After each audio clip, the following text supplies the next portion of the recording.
تقاته ولا تموتن إلا وأنتم مسلمون يا أيها الناس اتقوا ربكم الذي خلقكم من نفس واحدة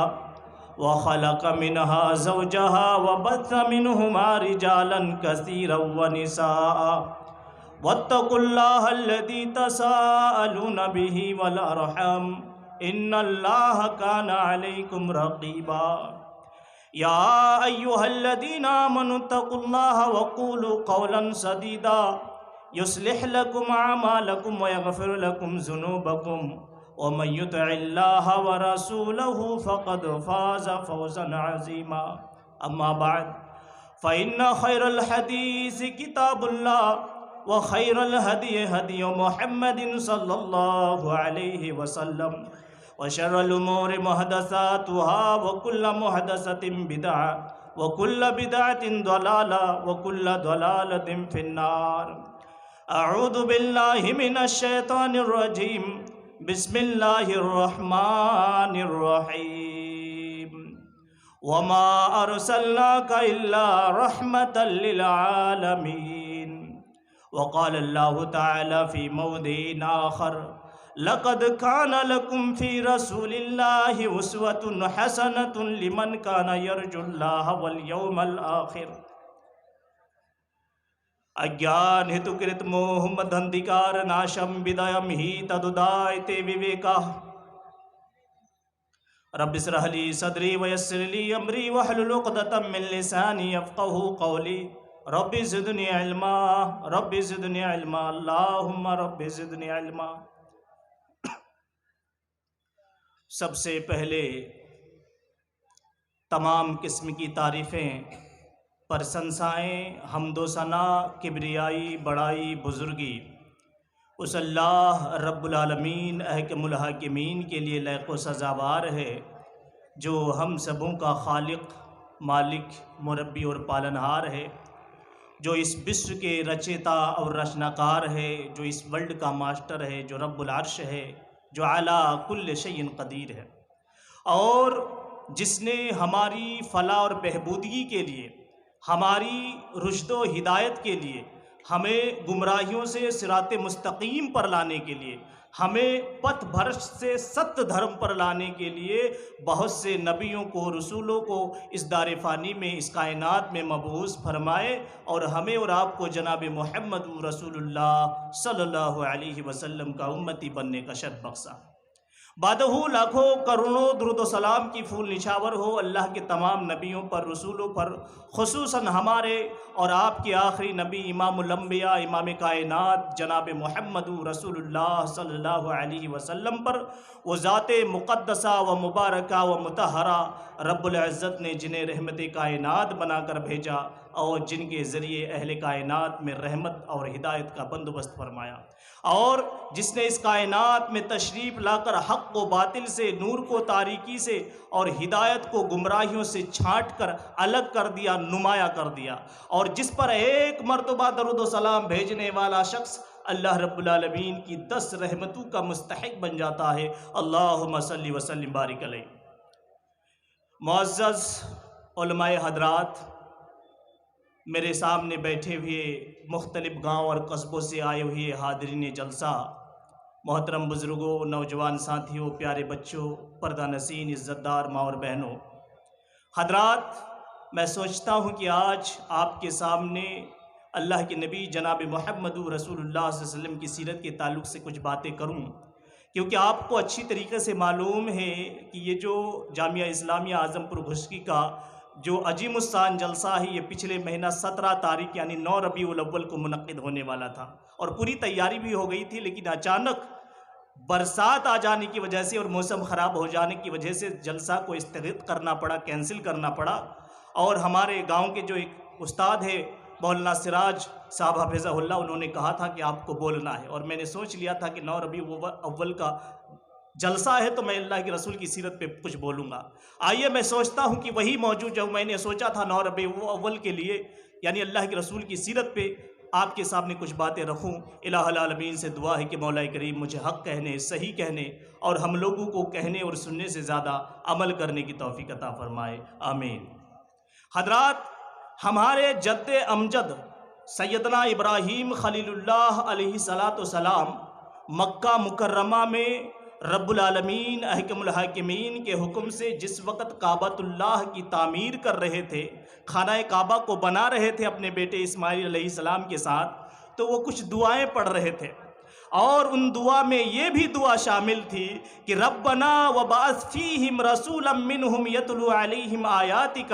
ویعلمہم الکتاب والحکمہ ویزکیہم انک انت العزیز الحکیم۔ اے ہمارے پروردگار، ان لوگوں میں انہی میں سے ایک ایسا رسول بھیجئے جو ان پر تیری آیاتوں کی تلاوت کرے، ان کو کتاب و حکمت کی تعلیم دے، ان کو پاک کرے، بے شک تو قوت والا اور حکمت والا ہے۔ میرے بھائیو، رب کا خلیل رب سے دعا کرے اور رب قبول نہ کرے؟ جس رب نے قرآن میں خود کہا ہے کہ وَاتَّخَذَ اللَّهُ إِبْرَاهِيمَ خَلِيلًا، کہ میں نے ابراہیم کو اپنا دوست بنایا ہے۔ رب کا دوست رب سے دعا کرے اور رب قبول نہ کرے؟ اور یہی ہوا، جد امجد کی دعا کی برکت تھی کہ 9 ربیع الاول سن 571 عیسوی، یہاں آپ یاد رکھیں کہ اللہ کے رسول کی تاریخ پیدائش میں کچھ لوگوں کا اختلاف ہے، کسی نے 8 ربیع الاول کہا ہے، کسی نے 10 ربیع الاول کہا ہے، اور کسی نے 12 ربیع الاول کہا ہے، لیکن جو راجح ہے وہ 9 ربیع الاول ہے، اور صاحب الرحیق المختوم مولانا صفی الرحمان صاحب مبارک پوری نے بھی 9 ربیع الاول کو ہی ترجیح دی ہے۔ تو 9 ربیع الاول سن 571 عیسوی دوسمبا کے روز بلد امین مکہ مکرمہ میں قبیلہ قریش کے سب سے معزز خاندان بنو ہاشم میں عبد المطلب کے لخت جگر عبداللہ کے گھر بی بی آمنہ کے بطن مبارک سے اس ماہ رسالت کی ولادت بزادت ہوتی ہے۔ میرے بھائیوں، اللہ کے رسول صلی اللہ علیہ وسلم کی اس دنیا میں آنے سے پہلی ہی جو پچھلی کتابیں، جو ورلڈ ٹیسٹامنٹ کی کتابیں ہیں، ان کتابوں میں آپ کی اس دنیا میں آنے کی بھوشوانی اور پیشن گوئیاں موجود تو تھی ہی، لیکن آپ کے پیدا ہونے کے بعد ہی، جب آپ ابھی بڑے چھوٹے ہی تھے، بہت سارے ایسے واقعات رونما ہوئے، بہت سارے ایسے واقعات دیکھنے کو ملے جن واقعات کو دیکھ کے ایسا لگ رہا تھا کہ یہ جو بچہ ہے یہ کوئی معمولی بچہ نہیں ہے، یہ ایک مہان آدمی بننے والے ہیں، یہ آخری نبی جناب محمد رسول اللہ صلی اللہ علیہ وسلم بننے والے ہیں۔ لہٰذا آپ دیکھیے نا، تصور کیجئے، ابھی آپ صلی اللہ علیہ وسلم کی عمر کیول 1.5 مہینے کی ہے، 1.5 مہینے کی عمر ہے، اور اس زمانے میں شہر میں بیماریاں پھیلتی رہتی تھی، جس طریقے سے آج ہمارے یہاں بھی بیماریاں پھیلتی رہتی ہیں، کبھی برڈ فلو، کبھی سوائن فلو، کبھی کورونا وائرس، تو اس زمانے میں بھی شہر میں بیماریاں پھیلتی رہتی تھی۔ تو جب بچے پیدا ہوتے تھے تو مائیں اپنے بچوں کو دایاؤں کے ساتھ دیہاتوں میں بھیج دیا کرتی تھی تاکہ دیہاتوں میں رہے، وہاں کھلے آب و ہوا میں رہے، دودھ پیے، ہٹھا کھٹا ہو جائے، اور ماں اور دایا کے درمیان جتنے سال کا، جتنے مہینے کا ایگریمنٹ ہوتا تھا، اتنے دن کے بعد مائیں اپنے بچوں کو واپس لے لیا کرتی تھی، اور بدلے میں دایا کو کچھ اجرت اور مزدوری مل جایا کرتا تھا۔ تو جب اللہ کے رسول پیدا ہوئے تو آمنہ کو بھی یہی فکر ہوئی کہ مجھے بھی اپنے بیٹے کو کسی دایا کے ساتھ دیہاتوں میں بھیجنا ہے، اور ادھر مکہ کی دیہاتوں سے ایک ٹیم، دایاؤں کی ایک ٹیم، دودھ پلانے والیوں کی ایک ٹیم نکل کے آتی ہے کہ چلو شہر مکہ سے کوئی دودھ پینے والے بچے لایا جائے۔ لہٰذا ایک ٹیم، اس ٹیم میں ایک دایا تھا، اس کا نام حلیمہ تھا، یہ ابو زویب کی بیٹی تھی، یہ قبیلہ بنو سعد سے تعلق رکھتی تھی۔ یہ جس اونٹنی پہ چل کر سوار ہو کر آ رہی تھی، اور یہاں بعض مفسرین نے سفید گدھی کا بھی ذکر کیا ہے، بہرحال جس اونٹنی پر سوار ہو کر آ رہی تھی حلیمہ، یہ اونٹنی اتنی کمزور تھی کہ کمزور ہونے کی وجہ سے، دبلا پن ہونے کی وجہ سے بار بار تھک ہار کر بیٹھ جایا کرتی تھی۔ تو حلیمہ کی سہیلیاں بھی رک جایا کرتی تھی اور یہ شکایت کرتی تھی، اے ابو زویب کی بیٹی حلیمہ، یہ کیسی مریل سی اونٹنی لے کے آئی ہے، تیری وجہ سے ہم لوگوں کو بھی بار بار ڈسٹرب ہونا پڑ رہا، رکنا پڑتا ہے۔ بہرحال روتے پیٹتے ہوئے یہ لوگ مکے میں پہنچتی ہے دودھ پینے والے بچے کی تلاش میں۔ تو محمد ابن عبداللہ کے پاس سے ہر دایا کا گزر ہوتی ہے، اور جب یہ سنتی ہے کہ یہ بچہ تو اناتھ ہے، یہ بچہ تو یتیم ہے، اس کا باپ اس دنیا میں جیوت نہیں ہے، زندہ نہیں ہے، چھوڑ دیتی تھی، آگے بڑھ جایا کرتی تھی، یہ سوچ کر کے کہ جب اس کا باپ ہی اس دنیا میں زندہ نہیں ہے تو ہمیں دودھ پلانے کی اجرت کہاں سے ملنے والا ہے، ہمیں دودھ پلانے کی مزدوری کہاں سے ملے گا، چھوڑ دیتی تھی، آگے بڑھ جایا کرتی تھی۔ میرے بھائیوں، مکے کے اندر ساری دایا کو ایک ایک بچہ ملا، حلیمہ کو کوئی بچہ نہ ملا، ادھر حلیمہ بچ گئی، ادھر محمد ابن عبداللہ بچ گئے۔ حلیمہ نے سوچا میرے ساتھ میری جتنی بھی سہیلیاں آئی تھی وہ کوئی نہ کوئی بچہ لے کے جائے اور میں ایسے خالی ہاتھ آئی ہوں، ایسے ہی چلا جاؤں، مجھے اچھا نہیں لگتا ہے، چلو اسی یتیم بچہ محمد ابن عبداللہ اسی کو لے لیتی ہوں، ہو سکتا ہے کہ اللہ رب العالمین اسی بچے میں میرے لیے کوئی رحمت کوئی برکت رکھ دے۔ اور میرے بھائیو یقیناً ایسے برکت اللہ نے رکھا کہ آپ تصور نہیں کر سکتے ہیں۔ حلیمہ کا بیان ہے کہ جیسے ہی میں نے 1.5 مہینے کی بچے کو اس محمد ابن عبداللہ کو اپنے کوکھ میں لگا کر اپنے گود میں لے کر اس مریل سی اونٹنی پر بیٹھی جو آتے وقت راستے میں بیٹھ جایا کرتی تھی، اس اونٹ کا عالم یہ تھا کہ پورا قافلہ کو چیرتا ہوا سب سے آگے آگے نکل رہی تھی، ہوا سے باتیں کر رہی تھی، یہاں تک کہ حلیمہ کا بیان ہے کہ میری سہیلیاں چیخ چیخ کر کہہ رہی تھی، اے ابو زویب کی بیٹی حلیمہ، یہ کیا ہے، یہ کیا تیری وہی اونٹنی ہے جو آتے وقت راستے میں بیٹھ جایا کرتی تھی، یا تو نے کوئی اونٹنی چینج کر لی ہے، بدل لی ہے؟ حلیمہ کہتی جاتی، اے میرے سہیلیوں، واللہ اللہ کی قسم میں نے کوئی اونٹنی چینج نہیں کی ہے، نہیں بدلی ہے، یہ تو میری وہی اونٹنی ہے جو آتے وقت راستے میں تھک ہار کر بیٹھ جایا کرتی تھی۔ 1.5 مہینے کی عمر میں یہ برکت۔ اور حلیمہ کا بیان ہے کہ پہلے میرا پستان سوکھ چکا تھا، میری بیٹی کو صحیح سے دودھ نہیں ہوا کرتا تھا، لیکن محمد ابن عبداللہ کو جب لے کے گھر پہنچی تو میرا پستان دودھ سے لبریز، میری بیٹی بھی شکمسیر ہو کر پیتی اور محمد ابن عبداللہ بھی پیتے، ان کی اونٹنیوں میں دودھ کا یہ عالم۔ کہ حلیمہ کا بیان ہے کہ میرا شوہر جب اونٹنی دوہنے کے لیے گیا تو اونٹنی کا تھن دودھ سے لبریز پایا، اور حلیمہ کی بکریوں میں دودھ کا عالم کا آپ اندازہ لگائیں گے۔ حلیمہ کا بیان ہے کہ میری بکریوں میں اس طریقے سے دودھ آنے لگا کہ قبیلہ بنو سعد کے دوسرے بکریوں کے مالک اپنے چرواہوں کو ڈانٹ کے کہنے لگے، ارے کم بختو، تم اپنی بکریوں کو کہاں چراتے ہو؟ اور حلیمہ کی بکریاں کیا کھاتی ہے جنگل میں؟ تم اپنی بکریوں کو وہی چرایا کرو نا جہاں حلیمہ کی بکریاں چرتی ہیں۔ تم دیکھتے نہیں ہو کہ حلیمہ کے گھر میں دودھ کی کمی نہیں ہے، کتنا دودھ ہے، لہٰذا تم اپنی بکریوں کو وہیں چرایا کرو جہاں حلیمہ کی بکریاں چرتی ہے۔ میرے بھائیو 1.5 مہینے کی عمر ہے اور یہ رحمت اور یہ برکت دیکھیں۔ جب آپ صلی اللہ علیہ وسلم کی عمر 4 سال کی تھی تو یہاں بھی ایک واقعہ رونما ہوا۔ اللہ کے رسول اپنی بہن کے ساتھ جنگل میں بکریاں چرا رہے تھے، رضائی بہن کے ساتھ، حلیمہ کی بیٹی کے ساتھ جنگل میں بکریاں چرا رہے تھے، اور بھی بچے تھے۔ کیا دیکھا؟ 2 لوگ تھے جو وائٹ کلر کے کپڑے پہنے ہوئے تھے، سفید رنگ کے کپڑے پہنے ہوئے تھے، آپ کو پکڑا، آپ کے سینہ کو چیر ڈالا۔ جو بچے وہاں، جو اور بچے تھے وہاں اس منظر کو دیکھا اور ایک دم سے گھبرا گئے اور بھاگتے بھاگتے حلیمہ کے پاس گئے اور کہنے لگے، مائی حلیمہ، محمد تو مار ڈالے گئے، محمد تو قتل کر دیے گئے، کوئی 2 لوگ آئے سفید رنگ کے کپڑے پہنے ہوئے تھے، محمد کو کاٹ ڈالے ہیں۔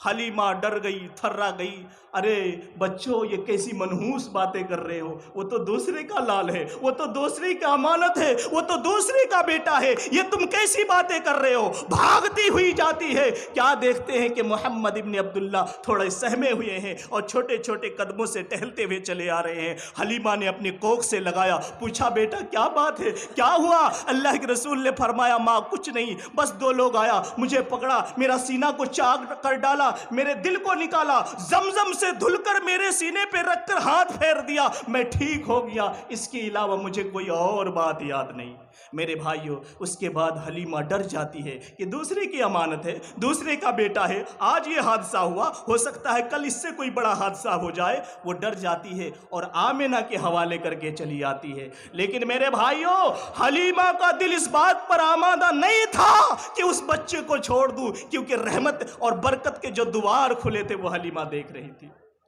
4 سال کی عمر میں یہ معاملہ. اور جب آپ کی عمر 12 سال کی تھی تو وہاں بھی ایک واقعہ رونما ہوا. وہ واقعہ آپ کے سامنے آئی ہوگی کہ اللہ کے رسول اپنے چچا ابو طالب کے ساتھ ملک شام کے سفر میں جا رہے تھے تجارتی غرض سے. تو راستے میں ایک راہب کا عبادت گھر پڑتا تھا. وہ بحیرہ کے لقب سے مشہور تھا. وہ راہب وہ بڑے اپنا عبادت گھر زمین کے تہ میں بنا رکھا تھا اور بڑا کم نکلتا تھا. اس دن نکلا اور پورے قافلے والوں کی دعوت کی. ادھر ابو طالب اپنے بھتیجے محمد صلی اللہ علیہ وسلم کو کہا کہ یہ ہمارے سامان ہے، اس کے پاس بیٹھو، اس کی دیکھ ریکھ کرو، سرکشا کرو. ہم بحیرہ راہب کی دعوت ہو کے آ رہے ہیں اور آتے وقت تمہارا کھانا ہم ساتھ میں لیتے آئیں گے. جب پہنچے پورے قافلے کے ساتھ ابو طالب تو بحیرہ راہب نے نظر دوڑائی. کہا کہ دیکھا کہ وہ 10 سال کا بچہ نہیں ہے. کہا ابو طالب وہ 10 سال کا، وہ 12 سال کا لڑکا کہاں ہے؟ ابو طالب نے کہا کہ وہ ہمارے سامان کے پاس بیٹھا ہے، سامان کی دیکھ ریکھ کر رہا ہے. اب بحیرہ راہب نے کیا کہا؟ اے ابو طالب ویسے آپ لوگوں میں زیادہ خوبی نہیں ہے، میں نے تو اسی بچے کے لیے آپ لوگوں کی دعوت کی ہے، جائیے اس بچے کو بلائیے. محمد ابن عبداللہ بلائے گئے. سارے لوگ کھانا کھائے اور کھانا کھانے سے فارغ ہونے کے بعد اب بحیرہ راہب نے کہا کہ اے ابو طالب یہ جو 12 سال کا لڑکا ہے یہ کس کا بیٹا ہے؟ یہ کس کا لڑکا ہے؟ ابو طالب نے کہا کیوں، یہ میرا بیٹا ہے. بحیرہ راہب نے کہا اے ابو طالب تم جھوٹ بول رہے ہو. تب ابو طالب نے کہا اے بحیرہ راہب تم کو کیا معلوم، تم کو کیسے معلوم کہ میں جھوٹ بول رہا ہوں اور یہ میرا بیٹا نہیں ہے؟ بحیرہ راہب نے کہا میں نے جو پچھلی کتابیں پڑھ رکھی ہے جس میں آخری نبی کے اوصاف بیان کیے گئے ہیں، جو اس بچے سے ملتا جلتا ہے، جس سے صاف پتہ چل رہا ہے کہ اس بچے کے پیدا ہونے سے پہلے ہی اس کا باپ اس دنیا سے چل بسا ہے، انتقال کر چکا ہے، دیہنت کر چکا ہے. تب جا کے ابو طالب نے کہا تم بالکل ٹھیک کہتے ہو، یہ میرا بیٹا نہیں ہے، یہ میرا بھتیجا ہے. بحیرہ راہب نے یہ بھی کہا تھا اے ابو طالب تم اس بچے کو ملک شام میں نہ لے جایا کرو، کیونکہ ملک شام کے یہودیوں کو اس بات کی امید ہے کہ جو آخری نبی آئے گا وہ ہمارے قبیلے میں سے ہوگا، ہماری برادری میں سے ہوگا. کہیں اس بچوں کو دیکھ کر اس کو پہچان نہ لے اور غصے اور حسد میں سے اس کو قتل نہ کر ڈالے. اسی لیے اس بچے کو ملک شام میں نہ لے جایا کرو، اس بچے کو واپس کر دو کیونکہ یہ آگے چل کے رحمت للعالمین بننے والے.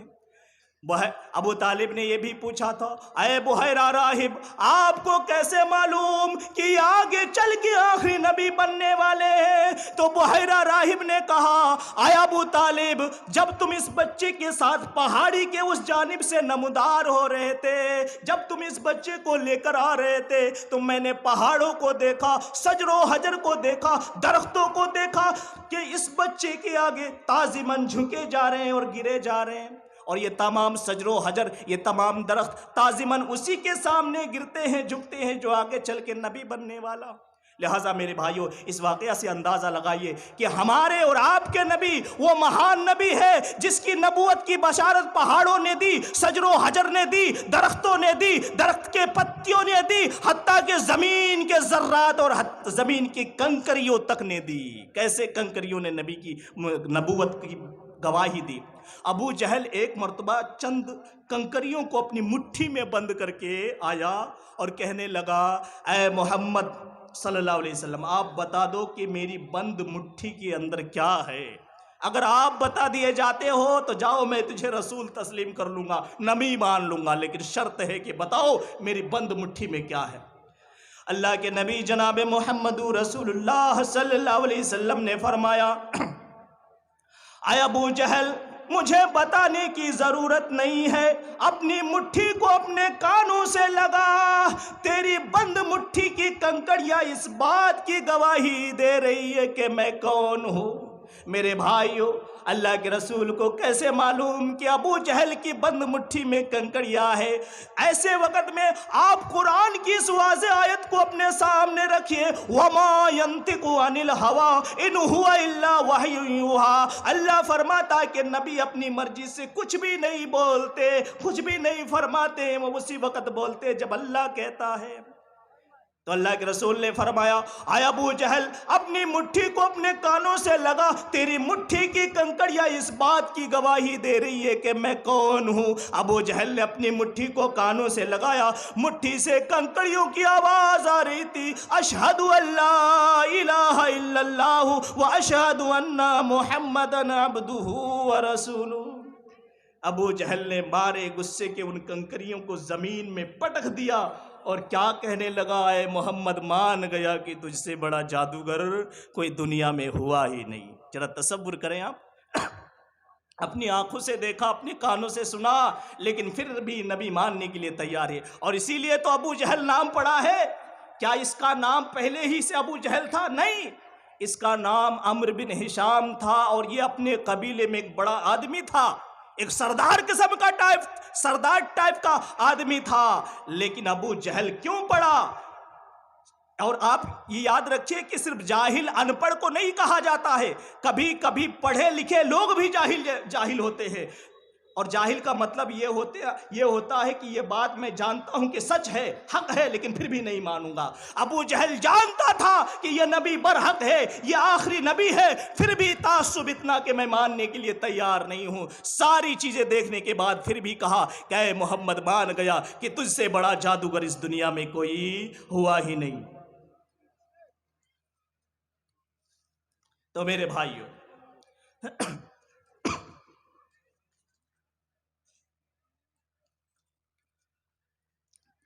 تو میں یہ کہہ رہا تھا کہ ہمارے نبی وہ مہان نبی ہے جس کی نبوت کی بشارت پہاڑوں نے دی،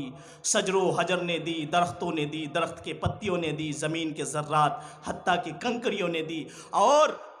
ہمارے ملک بھارت میں رہنے والے جن کی اکثریت ہے، یعنی ہمارے ہندو بھائیوں کی دھارمک گرنتھوں میں بھی آپ کی اس دنیا میں آنے کی شبھ سماچار اور آپ کی نبوت کی پیشن گوئیاں موجود ہیں۔ بہت سارے منتر ہیں، آئیے ایک منتر آپ کے سامنے رکھوں۔ سریمد بھاگوت پران میں یہ منتر موجود ہے۔ منتر اس طریقے سے ہے، اگیان ہتو کرت موہ مدھندکار ناشم ودیم ہی تدودائتے وویکہ، کہ جب محمد رسول اللہ صلی اللہ علیہ وسلم کے ذریعے سے اندھکار کا خاتمہ ہوگا، اگیان کا خاتمہ ہوگا، اور فہم و حکمت کا نور طلوع ہوگا۔ میرے بھائیو، اس منتر کو سامنے رکھیے، اور جب اللہ کے رسول اس دنیا میں تشریف لائے اس وقت کے حالات پر بھی نظر ڈالیے کہ اللہ کے رسول جب اس دنیا